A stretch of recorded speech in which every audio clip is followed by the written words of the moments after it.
Radhe Radhe. Hi friends, அனைவருக்கும் வணக்கம். எல்லோரும் எப்படி இருக்கீங்க ஃப்ரெண்ட்ஸ்? நல்லா இருக்கீங்களா?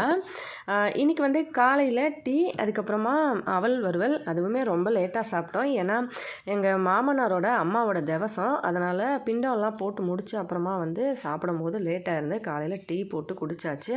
அதுக்கப்புறம் பச்சரிசி சாதம், டால்மா, வெள்ளரிக்காய் சாலட், அதுக்கப்புறமா ஓவுன்னு சொல்லி ஒரு காய் காமிச்சிருந்தேன் இல்லையா, அதோட ஊறுகாய்.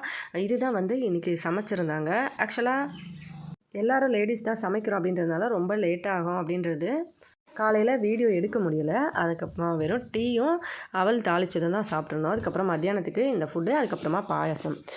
இதே சாதம் வந்து மீதியாக இருக்கும். எப்படியும் சாப்பிடும்போது 3 மணி கிட்டத்தட்ட ஆகிடும். அதனால் மீதி வந்து மீதியாகும் நிறைய. அது வந்து நைட்டுக்கும் அதே ஃபுட்டு தான். எப்போவுமே இந்த மாதிரி நிறைய சாப்பாடு சமைக்கும்போது நைட்டுக்கும் சேர்த்து சமைச்சிருவாங்க. ஏன்னா 3 மணி 4 மணிக்கு சாப்பிட்றதுனால நைட்டுக்கு எப்படியும் பசிக்காது. கொஞ்சம் கொஞ்சம் சாப்பிட்றதே கரெக்டாக இருக்கும். அதனால் வந்து நைட்டுக்கும் இதே ஃபுட்டு தான். இதுதான் ஃபுல் டே ஃபுட் மெனு இன்றைக்கி. வீடியோ பிடிச்சிருந்தா லைக் பண்ணி, ஷேர் பண்ணி, சப்ஸ்கிரைப் பண்ணுங்கள். இல்லையா சாப்பிட்டு சந்தோஷமாக சேஃபாக பத்திரமா வரங்க. நன்றி, வணக்கம்.